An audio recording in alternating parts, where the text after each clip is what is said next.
Ada orang menyangka bahwa bahagia itu kalau dia mendapatkan harta yang sebanyak-banyaknya. Siapa yang banyak harta, dialah raja. Apa yang dia mau, seluruhnya bisa dibeli. Keamanannya, dia bisa menyewa petugas.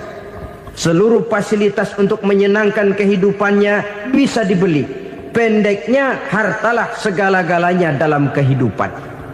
Sampai ada pepatah mengatakan, Innad darahima fil amakini kulliha taksur rijala mahabatan wa jalala. Sesungguhnya harta, dinar, dirham, uang di mana-mana selalu bikin hebat orang yang memilikinya. Coba lihat, orang yang punya duit sama yang enggak punya duit, jangan gaya hidupnya, gaya jalannya aja lain. Wahia lisanun liman arada fasahatan, wahia silahun liman arada qitala. Uang adalah senjata yang paling ampuh bagi orang yang mau pergi perang, dan lidah yang paling fasih bagi orang yang mau bicara. Kalau bicara dengan lidah macet, cobalah bicara dengan harta, lancar. Sampai ada pepatah demikian, segalanya bisa diatur dengan harta. Maka di kalangan orang yang berpandangan semacam itu, seluruh kegiatan hidupnya hanya terfokus kepada bagaimana mengumpulkan harta yang sebanyak-banyaknya. Tidak peduli halal haram, tidak kenal sore pagi siang dan malam, tidak sempat sujud, jauh dari agama, jauh dari kehidupan yang bersifat ruhaniyah, jauh dari Allah dan sebagainya. Sampai dalam Al-Quran dikelompokkan dalam kelompok yang dinamakan lumazah. Allazi jama'a malahu wa'addadah yahsabu anna malahu akhladah. Mereka mengumpul-ngumpulkan harta sebanyak-banyaknya dan menyangka bahwa harta yang banyak itu dapat mengekalkan hidupnya, mengekalkan kekayaannya, mengekalkan kebahagiaannya. Saudara hadirin yang berbahagia, kalau pandangan hidup ini benar, artinya kalau harta memang merupakan satu-satunya hal yang dapat membuat orang bahagia, tentu di rumah mewah tidak akan pernah ada tangis derita. Tentu di satu tempat di mana fasilitas hidup serba menunjang tidak ada yang namanya penderitaan. Tapi suka dan duka, sedih dan gembira, senyum dan tawa adalah milik setiap orang, baik dia punya harta maupun dia tidak punya harta. Nyatalah bahwa harta semata-mata bukan merupakan jaminan bahwa orang akan bahagia, walaupun tanpa harta orang sulit untuk bahagia. Saya mau cerita, ada orang super kaya, namanya Aristotle Onesius, raja tanker Yunani. Dia punya kapal tanker saja konon sampai 11 banyaknya. Punya perusahaan penerbangan yang disebut Olympic Airlines. Punya hotel di berbagai kota besar di dunia ini, sejak dari New York, London, Paris, Rome dan sebagainya. Bahkan punya pulau yang dia namakan Pulau Scorpio. Ini kan namanya sudah kaya nggak tanggung-tanggung, punya pulau. Nah, dia punya 2 orang anak, yang satu laki-laki namanya Alexander, yang satu perempuan namanya Maria Onesius. Seluruh harapannya tertumpah kepada anak lakinya Alexander ini, yang akan meneruskan usahanya, meneruskan kekayaannya, meneruskan dinastinya. Apa yang terjadi? Ternyata anak yang dia harapkan yang bernama Alexander ini mati muda dalam kecelakaan pada waktu dia olahraga. Apa olahraganya? Namanya olahraga anak orang kaya, golongan jet set. Olahraganya olahraga pesawat terbang. Jatuh, ya nggak kapungut, habis mati. Tinggal satu anak perempuannya, Maria Onesius. Tapi anak perempuan ini juga malah urakan. Terakhir dia pacaran, bahkan kemudian kawin sama orang Rusia. Rupanya Aristotle Onesius ini broken. kekayaannya yang berlimpah ruah, perusahaannya yang begitu banyak, siapa yang akan meneruskan? Siapa yang akan menggantikan? Sampai kemudian dia mengurung diri di Pulau Scorpio dan mati di sana secara mengenaskan. Seorang multi jutawan, seorang yang super kaya, mati menyendiri di pulau sepi. Ibarat kata pepatah, anak ayam mati di lumbung. Bukan kekurangan makanan, keurugan makanan. Begitu kehidupan Aristotle Onassis. Dan banyak orang-orang yang sudah demikian kaya sampai dibingungkan oleh kekayaannya sendiri. Telusurilah kehidupan David Rockefeller misalnya, Henry Ford misalnya, Adnan Khashoggi misalnya. Multi jutawan yang kadang-kadang dibuat keder oleh kekayaannya sendiri. Pantas ketika Imam Ali ditawarkan orang, "Ya Ali, kalau kepadamu disuruh pilih ilmu atau harta, kau pilih mana?" Ya jelas pilih ilmu dong. Kenapa? Pertama, ilmu kalau kita berikan kepada orang lain tambah. Tapi harta kalau kita berikan kepada orang lain kurang. Saudara punya uang 10.000, dibagi orang 5.000, jelas uang saudara berkurang. Tapi saudara punya ilmu diberikan kepada orang lain bisa, saudara pun makin mantap. Tidak lantas jadi bodoh karena ngajarin orang. Saudara bisa Fatihah lalu mengajarkan orang Fatihah, orang bisa, saudara pun makin hafal. Tidak lantas setelah diajarin orang ilmunya hilang. Begitu datang dia minta orang, "Tolong ajarin saya Fatihah." Udah habis, nggak ada.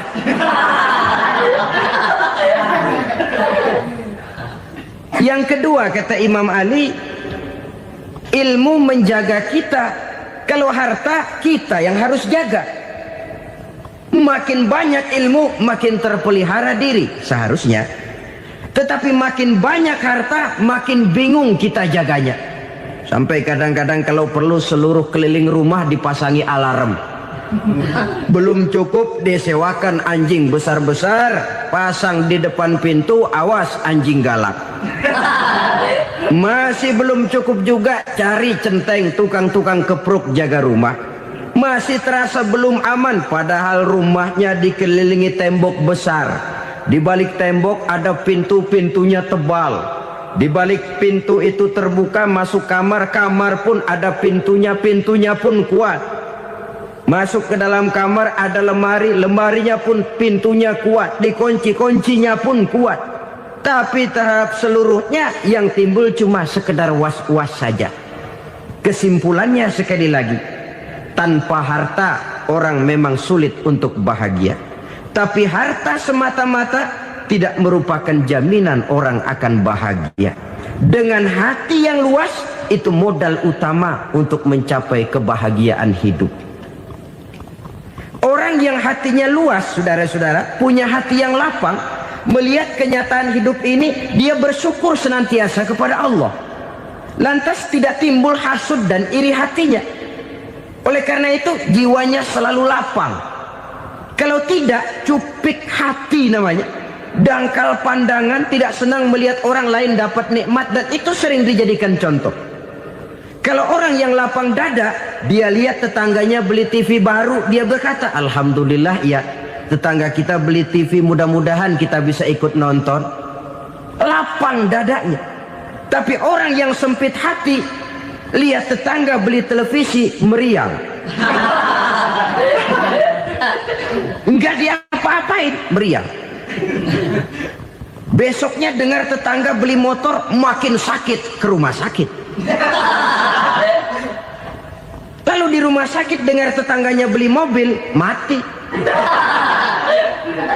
Disiksa oleh perasaannya sendiri. Orang kalau hati sudah sempit dalam hidup, kemanapun dia pergi, sempit rasanya medan kehidupannya. Kemudian kita melihat juga ada orang yang menilai bahwa bahagia itu katanya kalau punya kedudukan yang tinggi, pangkat yang agung, wibawa yang besar. Mungkin betul, tapi mungkin juga tidak. Bergantung kepada hati orang yang punya pangkat itu. Sama dengan harta tadi. Harta akan membawa bahagia kalau dia jatuh ke tangan orang yang berhati lapang. Tapi harta akan jadi bencana kalau jatuh ke tangan hati orang yang sempit. Pangkat akan membawa bahaya kalau jatuh di tangan hati orang yang sempit. Lebih dari itu, kenyataan mengajarkan kepada kita bahwa ternyata pangkat dan jabatan tidak selamanya memberikan kebahagiaan dalam kehidupan. Bahkan resikonya kelewat besar. Beberapa bukti kita bisa ambil dari para pemimpin dunia yang menjadi korban lantaran pangkat dan jabatan yang disandangnya. Saudara ingat Presiden Abraham Lincoln dan John Kennedy dari Amerika? Dibunuh orang. Park Chung-hee dari Korea Selatan, Ziaur Rahman dari Bangladesh, Anwar Sadat dari Mesir, terakhir Indira Gandhi dari India, menjadi korban dari pangkat dan jabatan yang disandangnya dari orang-orang yang tidak senang dia memegang jabatan itu. Dia akan mudah mengundang bencana. Sehingga pantas kalau seorang presiden terkemuka Amerika, Harry Truman namanya, dia mengatakan jabatan presiden itu, kata dia, seperti orang nunggang macan, naik macan. Harus kita taiki, kalau enggak dia bakal nerekam kita. Ngeri katanya. Adapun orang yang hatinya lapang, kalau dia menerima pangkat dan jabatan, dianggapnya itu satu kesempatan untuk berbuat baik. Tapi orang yang berhati sempit, menerima pangkat dan jabatan, bukan kadang-kadang menerima, malah berusaha setengah mati mencapai dengan segala cara. Kalau perlu jilat atas, jilat atas. Jadi golongan sumuhun dawu.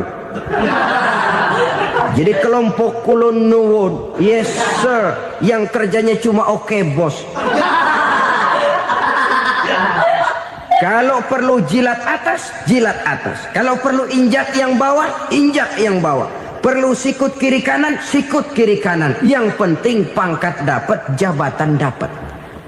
Orang yang semacam ini, kalau sudah mempunyai pangkat dan jabatan, biasanya dia tidak menganggap itu sebagai amanah, tidak menganggap sebagai kesempatan berbuat baik, tapi malah kesempatan untuk memperturutkan hawa nafsunya yang dilatar belakangi oleh kesempitan hatinya tadi. Apalagi kalau orang memperoleh pangkat karena banyak mengeluarkan uang. Seakan-akan pangkat dan jabatan itu sekarang macam proyek, pakai tender. Siapa yang berani bayar segini, naik. Nggak berani, minggir. Padahal logikanya, kalau orang mencapai satu jabatan karena banyak mengeluarkan uang, hampir bisa dipastikan bahwa setelah jabatan itu dia pegang, langkah pertama yang akan dilakukannya ialah berusaha bagaimana uang yang dia keluarkan supaya kembali. Ya paling kurang pulang modal dulu dong. Soal mikirin rakyat soal nanti, tapi ini modal harus pulang. Itu celakanya kalau orang memperoleh pangkat dan jabatan cuma karena banyak mengeluarkan uang. Jarang orang yang mempunyai keyakinan dan pandangan bahwa pangkat dan jabatan merupakan amanah. Jadi sekali lagi, pangkat dan jabatan mungkin saja membawa kebahagiaan kalau jatuh ke tangan orang yang berhati lapang. Tapi bisa jadi bencana kalau dia jatuh ke tangan orang yang mempunyai hati yang sempit. Dan lagi-lagi stresnya hati yang lapang.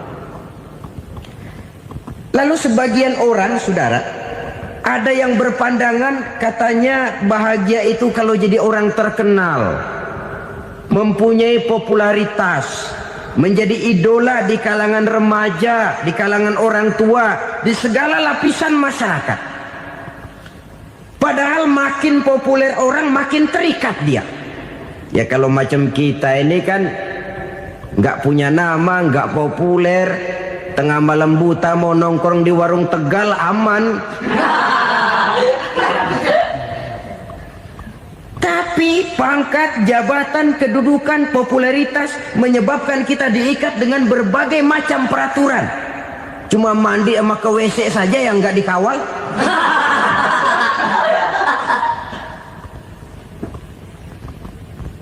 Benarkah popularitas, ketenaran membawa kebahagiaan? Mungkin ya, tapi mungkin juga tidak. Kenapa? Banyak orang-orang populer yang mengakhiri hidupnya secara tragis. Kita ambil beberapa nama. Di Amerika tahun 60-an ada bintang seksi paling terkenal yang dijuluki sex bomb, bom seks. Sampai sekarang jadi legenda, namanya Marilyn Monroe. Singkatan dobelnya itu inisialnya MM, Marilyn Monroe. Terkenal, top, sampai dia mati tahun 62. Namanya sekarang masih saja dibicarakan orang. Kenapa dia bunuh diri? Tidak punya hartakah dia? Banyak. Kurang populerkah dia? Seluruh dunia mengenalnya. Sejak rakyat kecil sampai pejabat tinggi dia punya hubungan. Kenapa? Jenuh. Dia terlahir dalam keadaan yatim. Setelah itu tidak lama dia berangkat remaja, ibunya meninggal. Pindah dari wanita asuh ke wanita asuh sampai 12 orang ibu angkatnya.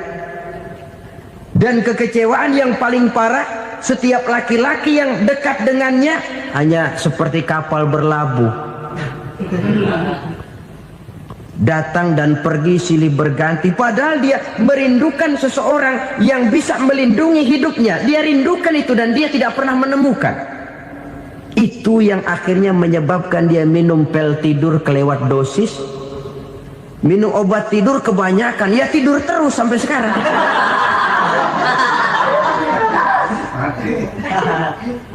Dia mengakui, saya telah memiliki ketenaran, tapi saya tidak pernah hidup dalam ketenaran itu. Saya pandai main sandiwara, tapi saya ingin hidup dalam alam yang real sebagaimana umumnya orang. Itu yang dia rindukan.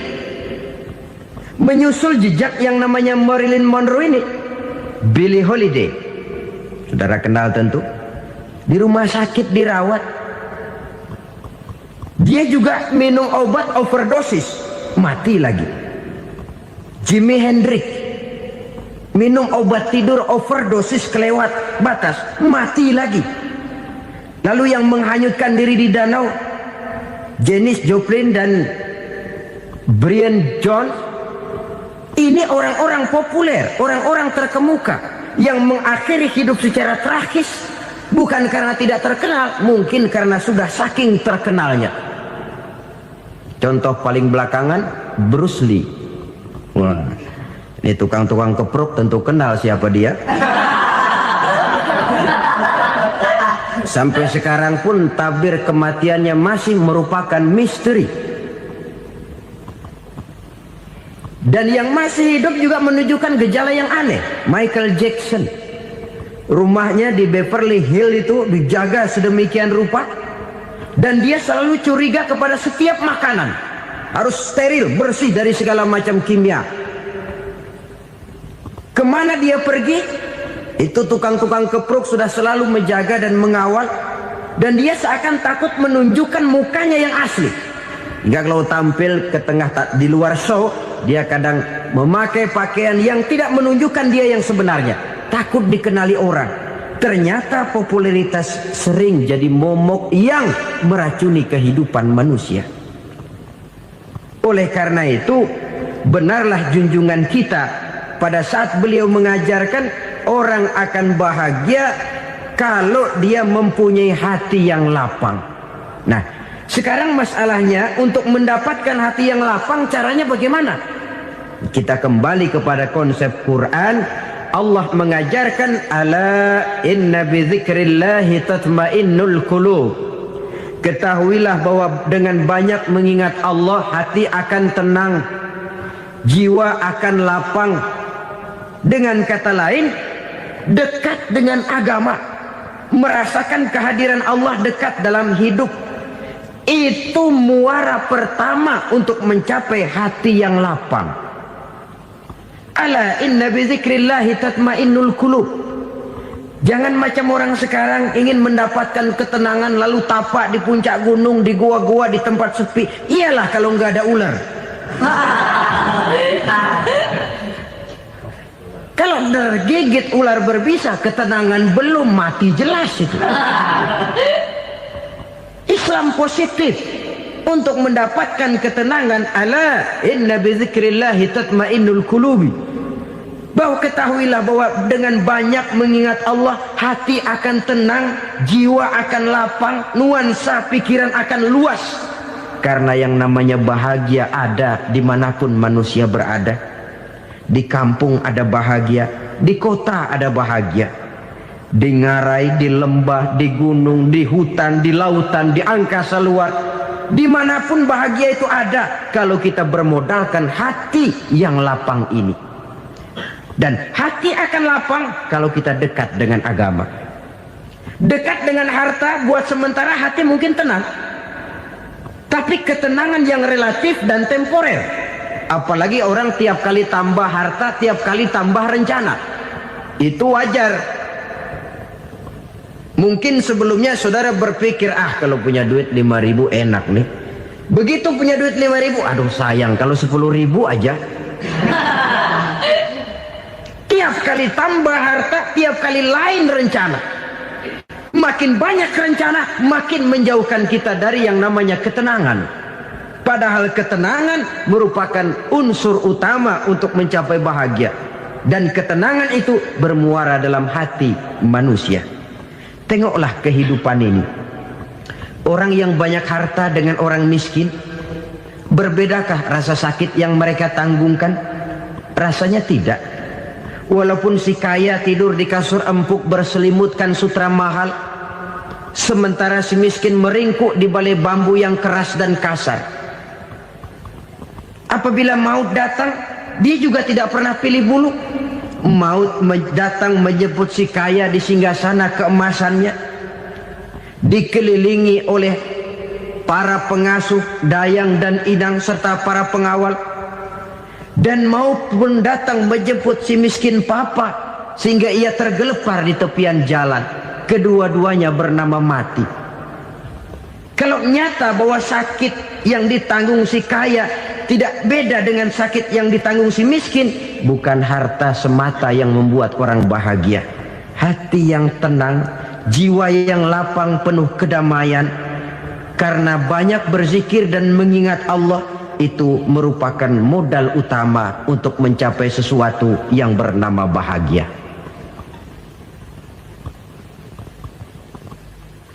Saudara hadirin yang saya hormati, inilah yang pertama dari 4 ciri yang digambarkan oleh Nabi tentang tanda-tanda orang bahagia. Dan harus berangkat dari yang pertama ini, hati yang lapang. Ini yang harus kita miliki lebih dahulu. Baru nanti akan menyusul kepada poin yang ketiga, kedua, dan selanjutnya. Sebab kalau hati sudah terisi dengan jiwa yang lapang, seluruh persoalan insya Allah akan bisa kita atasi dengan sebagaimana mestinya. Yang kedua sekarang, tanda orang bahagia menurut baginda Nabi, markabun syariah. Orang bahagia itu, kata beliau, punya kendaraan biar cepat asal lancar. Artinya kemana dia mau pergi mudah. Apa maksud hadis ini? Kalau kita kaji lebih dalam, kendaraan itu kan alat transportasi.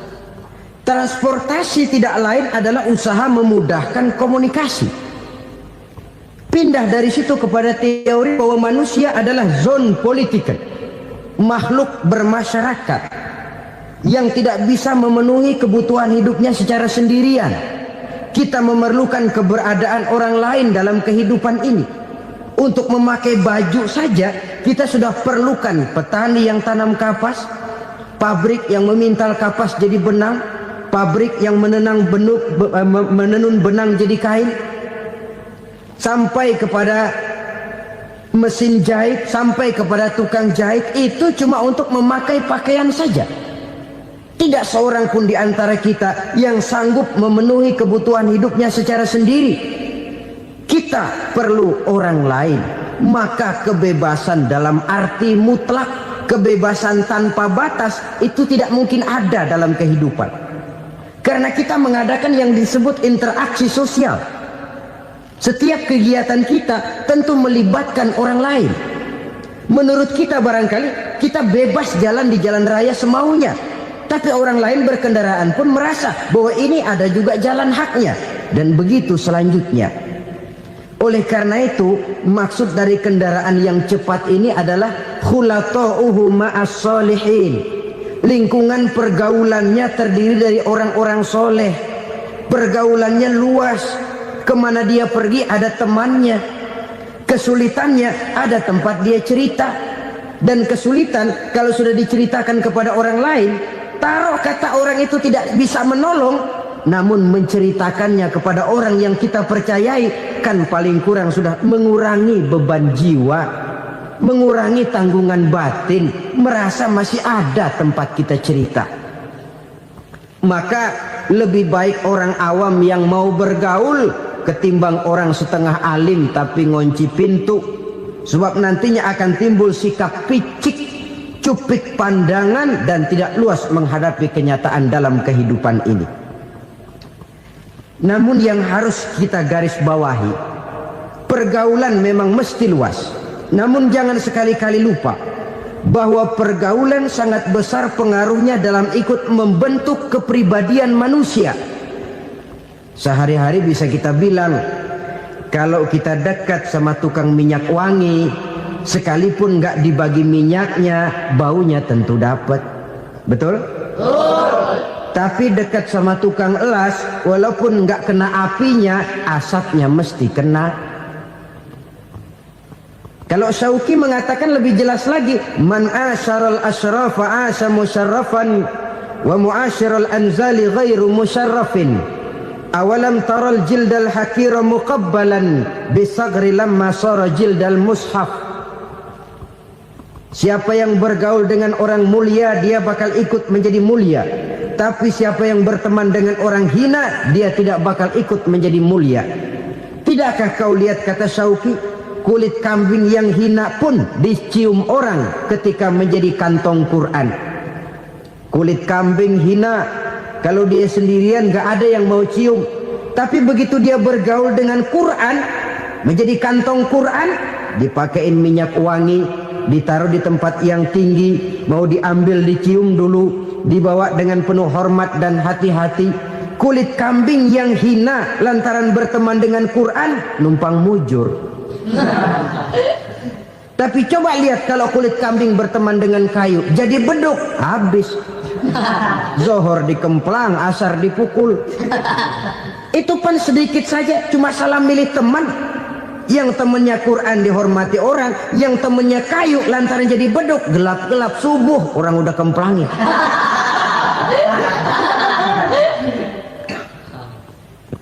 Maka terutama kepada adik-adik remaja yang masih mencari identitas diri, yang ibarat kaset masih kaset kosong, mudah diisi oleh apapun, pandai-pandailah memilih teman dalam bergaul.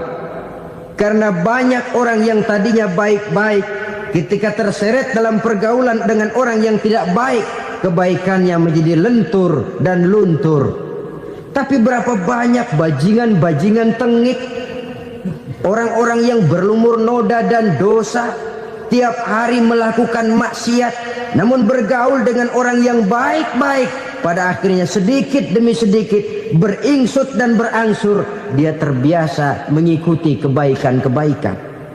Saya tekankan ini kepada remaja karena mereka masih mencari identitas diri. Apa yang mereka lihat mereka mau, apa yang mereka dengar mereka ingin tahu. Coba lihat kehidupan remaja. Pulang nonton film Rambo, pengen jadi Rambo, gagah, maunya belekai melulu.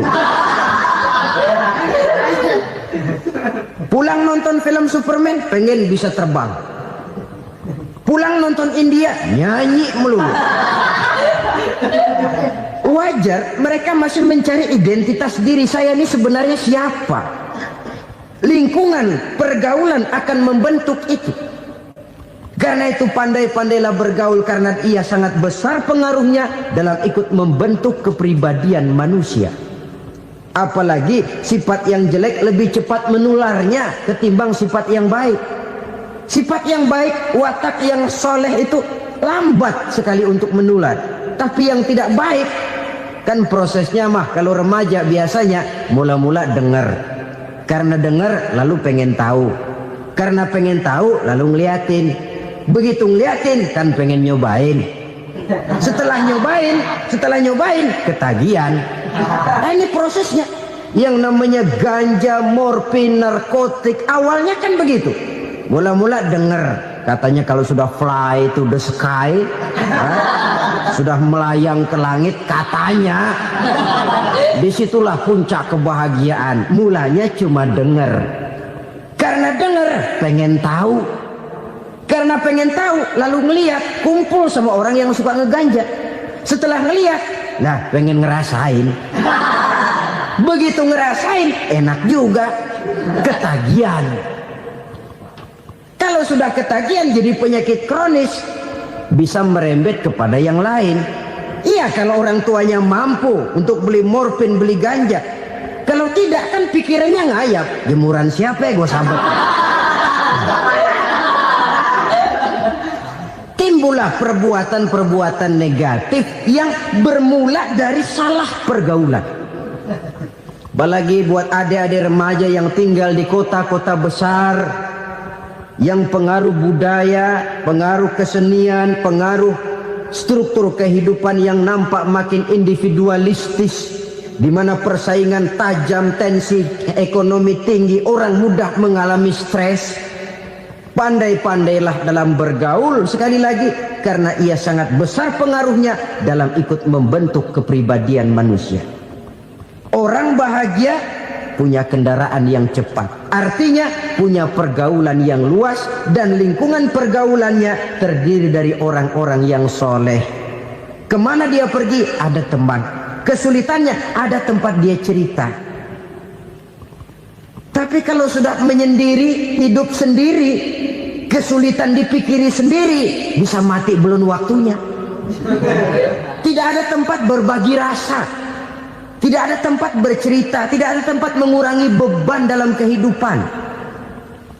Pantas betul kalau Islam sangat menggalakkan dan menganjurkan orang kalau sudah sampai waktunya itu untuk melangsungkan nikah. Kata Nabi, ya ma'syaras syabab man istata'a minkumul ba'at falyatazawwaj. Hai para pemuda, kalau sudah mampu memberi nafkah, kawinlah, nikahlah kamu. Kenapa? Sudah ada teman hidup, tempat berbagi rasa. Kesulitan kalau ada tempat cerita akan lebih ringan ketimbang kita telan sendiri, walaupun bobot kesulitannya sama beratnya. Saudara-saudara kaum muslimin rahimakumullah, inilah ciri yang kedua, punya kendaraan biar cepat asal lancar. Kemana kita mau pergi gampang. Dengan kata lain, setelah hati yang luas, pergaulan yang luas. Dua.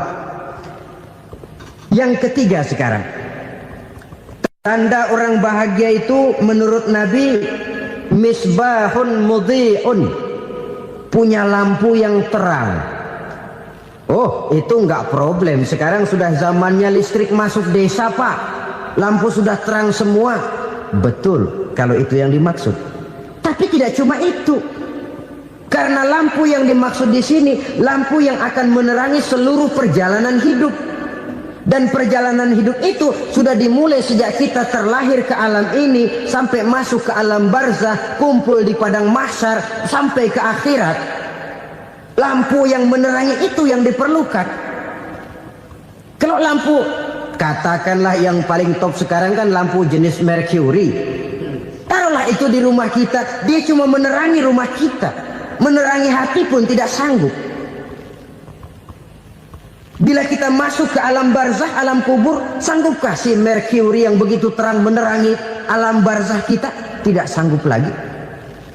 Sanggupkah lampu yang ratusan watt, bahkan puluhan ribu watt menerangi kehidupan di padang mahsyar? Tidak akan sanggup lagi. Kalau demikian, yang dimaksud lampu yang terang di sini apa? Tidak lain amal soleh, kebajikan yang kita lakukan dalam hidup.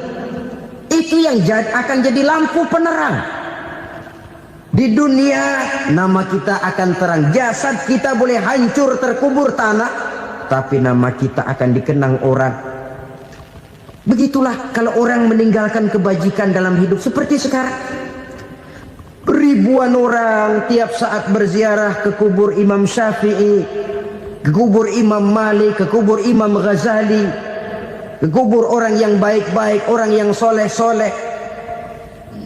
Kebajikannya yang ditinggalkan, yang mengukir namanya dengan tinta emas.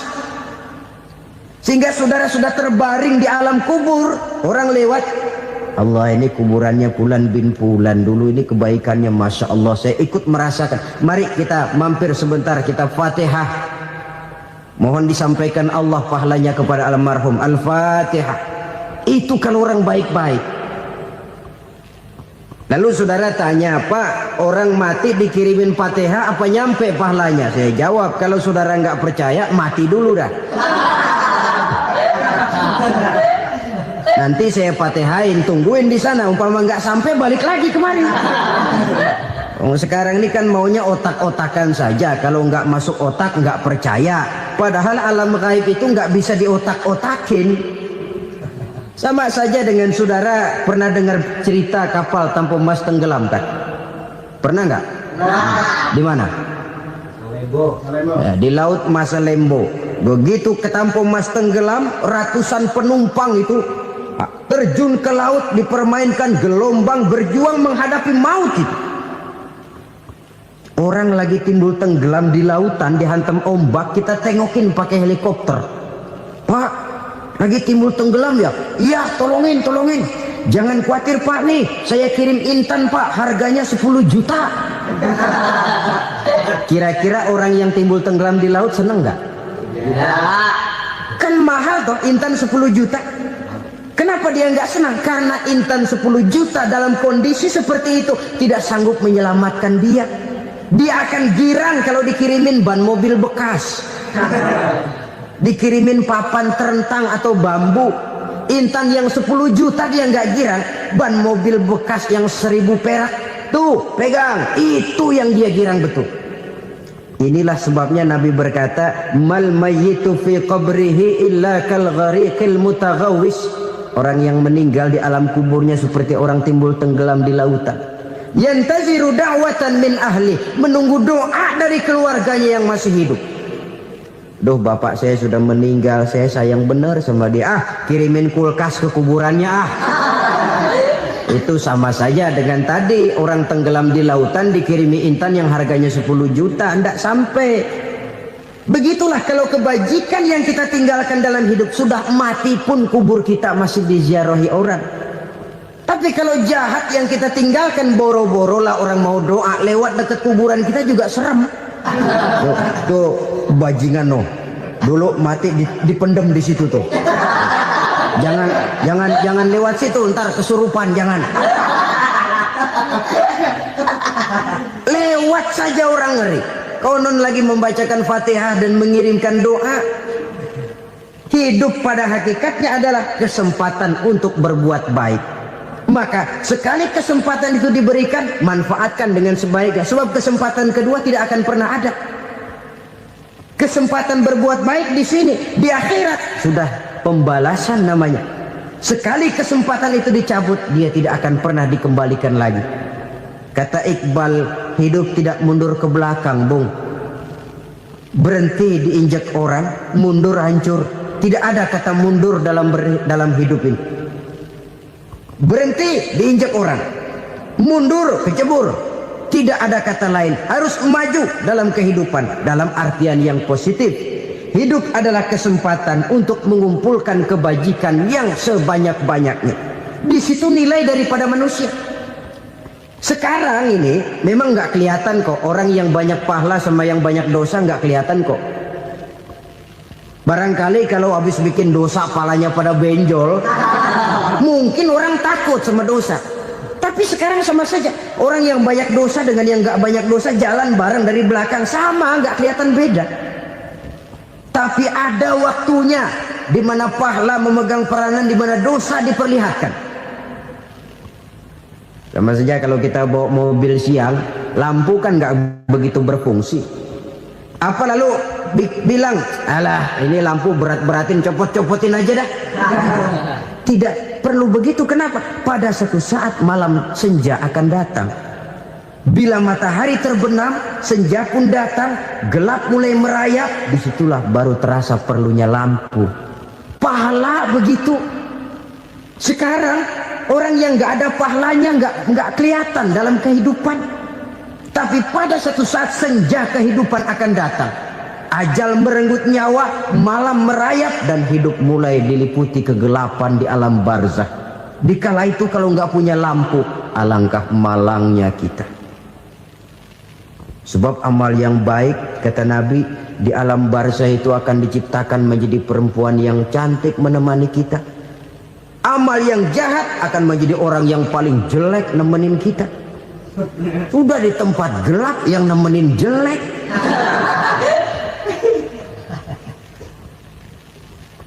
Kaum muslimin rahimakumullah. Kalau demikian masalahnya, tergantunglah kita pandai memanfaatkan waktu. Al-waktu kasayf. Waktu itu cepat sekali. Yang namanya waktu itu tahu-tahu. Tahu-tahu. Udah tahun 87. Tahu-tahu. Udah begitu. Tahu-tahu. Yang kemarin anak-anak, sekarang udah pada punya anak. Tahu-tahu saja itu. Begitu cepat waktu berlalu. Kalau tidaklah pandai kita memanfaatkannya, akan rugi kita. Nabi bersabda, "Man kana yaumuhu khairun min amsihi fahuwa rabih." Barang siapa yang hari ini lebih baik daripada hari kemarin, itu orang untung. Hari ini lebih baik daripada kemarin. Bulan ini lebih baik dari bulan kemarin. Tahun ini lebih baik dari tahun kemarin. Itu orang yang beruntung. Tahun kemarin sembahyangnya maghrib doang, sekarang udah tambah isya. Tahun kemarin cuman Idul Fitri aja ngancem bener, sekarang udah tambah Jumat, lalu tambah lagi maghrib, tambah lagi isya, dan selanjutnya. Hari ini lebih baik daripada kemarin, itu orang yang beruntung. Wa man kana yaumuhu mislu amsihi fahuwa khasir.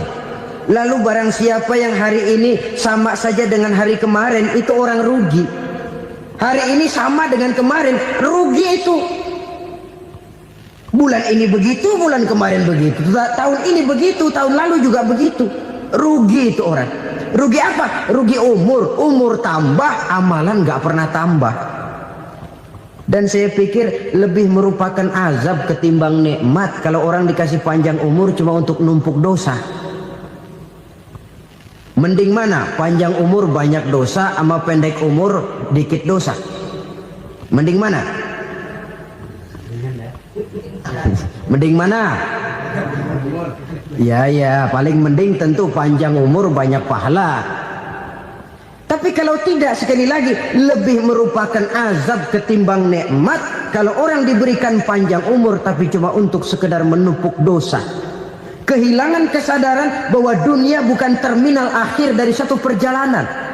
Dia cuma halte di mana kita berhenti sebentar untuk menuju kepada terminal yang hakiki. Saudara-saudara kaum muslimin rahimakumullah. Inilah lampu yang akan menerangi kehidupan. Amal yang kita lakukan di dalam kehidupan. Jadi yang dimaksud dengan lampu yang terang, kebajikan yang kita kerjakan dalam hidup. Nah, setiap orang di awal tadi saya bilang ingin bahagia. Bahagia itu kan hakikatnya kumpulan senang dan selamat. Senang, selamat. Apa bedanya? Senang tapi tidak selamat, nggak bahagia. Selamat tapi nggak senang, nggak bahagia orang. Contoh, kalau orang korupsi, duitnya banyak, senang dia, tapi keselamatannya. Ada tentara baris di samping rumahnya udah bingung, padahal tentara latihan. Tentara cuma latihan, dia bingung.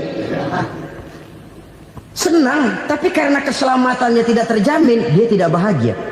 Sebaliknya pegawai negeri jujur benar, cuma segaji-gajinya. Selamat, nggak korupsi, tapi melarat, ya nggak bahagia juga, kurang senang. Kesenangan dan keselamatan untuk dunia saja, ya sekali lagi. Kalau cuma sekedar untuk dunia saja, bisa dibeli pakai uang. Bisa dibeli pakai uang. Saudara ingin selamat, bisa dibeli pakai uang. Saudara ingin senang, bisa dibeli dengan uang. Tapi setelah mati, masuk ke alam barzah, habis kekuasaan uang. Nggak bisa lagi beli keselamatan pakai uang. Tidak mungkin lagi membeli kesenangan dengan uang. Di situ pahala yang megang peranan.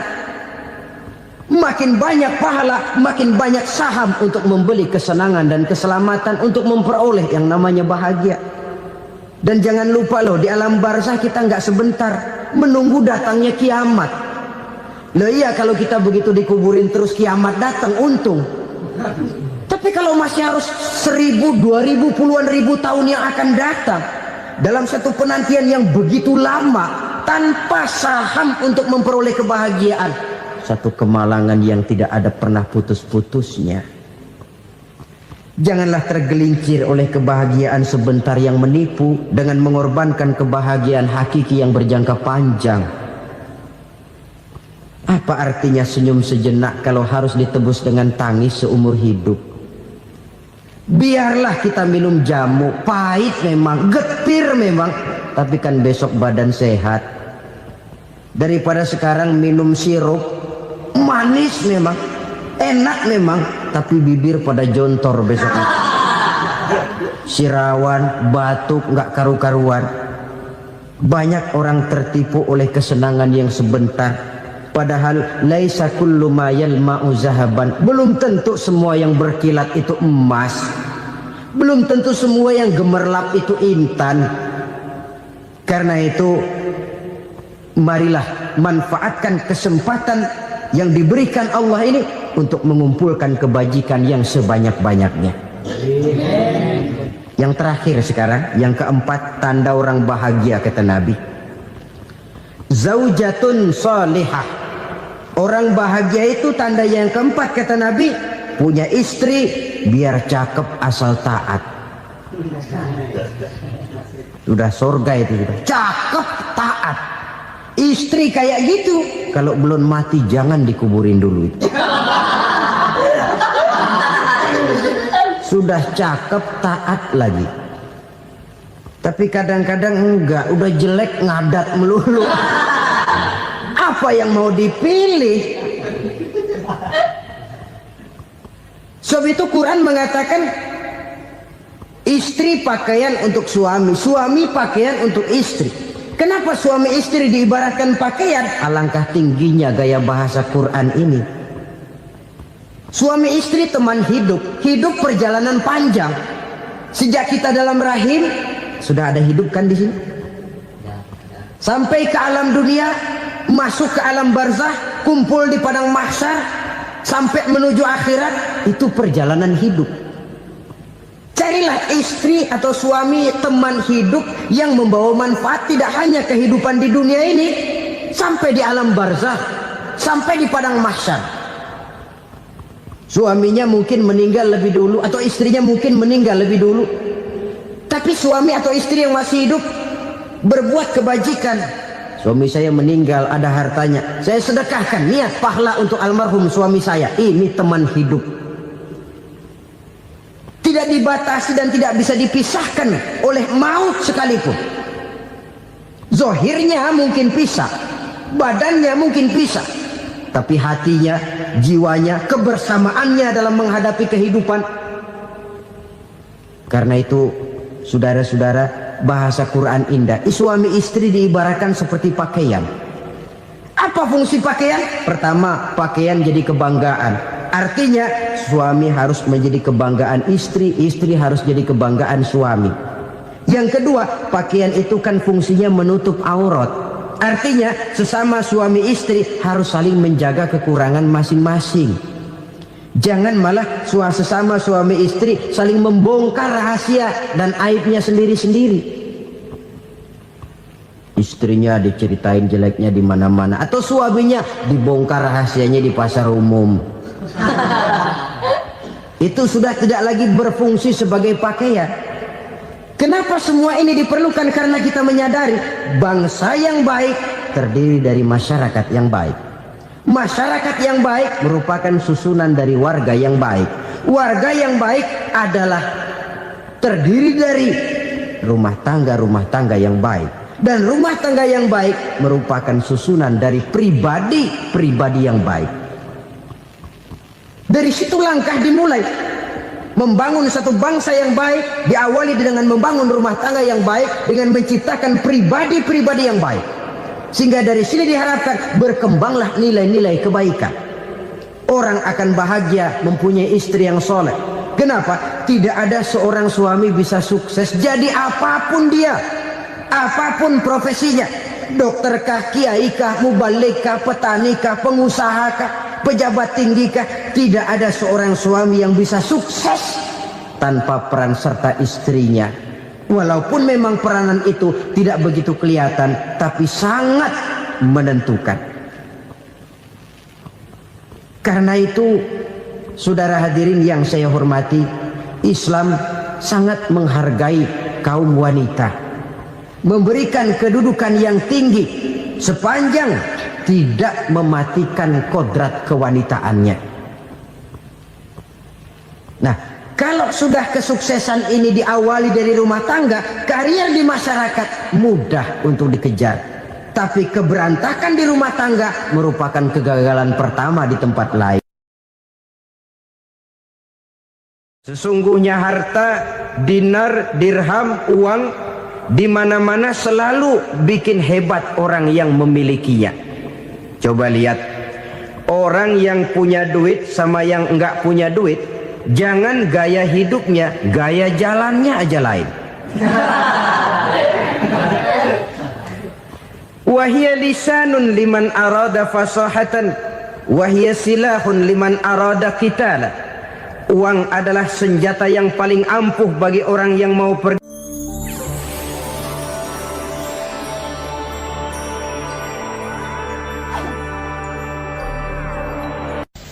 Bapak-bapak, ibu-ibu, saudara-saudara kaum muslimin rahimakumullah.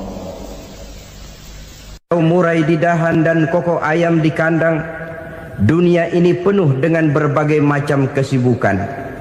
Sejak dari petani yang turun ke ladang, pedagang yang berangkat ke pasar, pelajar yang menuju sekolah, sampai kepada pegawai yang berangkat ke kantor, seluruhnya tidak lain untuk mencari sesuatu yang bernama bahagia. Setiap orang menginginkan kebahagiaan, dan tidak seorang pun menginginkan kesengsaraan dalam kehidupan ini. Namun nyatanya tidak setiap orang yang ingin bahagia mengetahui jalan yang harus ditempuhnya untuk sampai kepada kebahagiaan itu.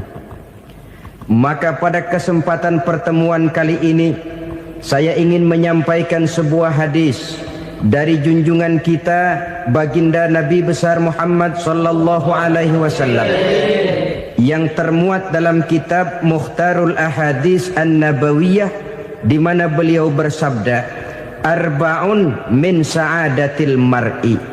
Ada 4 perkara yang merupakan tanda dari orang bahagia. Saya mau tanya, di antara saudara-saudara yang hadir di sini, apa ada yang kepengen jadi orang sengsara? Seluruhnya tentu ingin mendapatkan kebahagiaan. Maka menurut resep dari Nabi kita, tanda orang bahagia itu 4. Jadi kalau saudara ingin bahagia, harus mempunyai 4 perkara ini. Yang pertama, orang bahagia itu kata Nabi, darun wasi'un. Punya rumah biar bagus asal gede. Enak ngaturnya, daripada sudah punya rumah kecil adanya di pinggir kali, gubuk, kalau hujan bocor miring lagi, kiamat. Loh, kalau gitu Islam materialis dong. Hadis ini boleh diartikan dengan makna hakiki, arti yang sebenarnya, boleh diartikan dengan makna majazi, arti kiasan. Kalau dia diartikan dengan arti kias, maka yang dimaksud darun wasi'un ay qalbun wasi'un. Rumah yang luas tidak lain daripada hati yang lapang. Karena di situ kunci kebahagiaan yang sebenarnya. Walaupun kita cuma tinggal di petak berukuran 2 kali 3 meter, kalau hati kita luas rasanya rumah itu. Tapi biar rumah kita halamannya saja puluhan ribu hektar, ada kolam renangnya, kamar tidurnya tidak lagi terhitung. Kalau hati yang menempati rumah itu sempit, maka akan terasa sempit jugalah rumah itu. Tempat bergantungnya tidak lain adalah hati. Marilah kita mencoba melihat berbagai pandangan orang tentang bahagia ini. Ada orang menyangka bahwa bahagia itu kalau dia mendapatkan harta yang sebanyak-banyaknya. Siapa yang banyak harta, dialah raja. Apa yang dia mau, seluruhnya bisa dibeli. Keamanannya, dia bisa menyewa petugas. Seluruh fasilitas untuk menyenangkan kehidupannya bisa dibeli. Pendeknya, hartalah segala-galanya dalam kehidupan. Sampai ada pepatah mengatakan, innad darahima fil amakini kulliha taksur rijala mahabatan wa jalala. Sesungguhnya harta, dinar, dirham, uang di mana-mana selalu bikin hebat orang yang memilikinya. Coba lihat, orang yang punya duit sama yang enggak punya duit, jangan gaya hidupnya, gaya jalannya aja lain. Wahia lisanun liman arada fasahatan, wahia silahun liman arada qitala. Uang adalah senjata yang paling ampuh bagi orang yang mau pergi perang, dan lidah yang paling fasih bagi orang yang mau bicara. Kalau bicara dengan lidah macet, cobalah bicara dengan harta, lancar. Sampai ada pepatah demikian, segalanya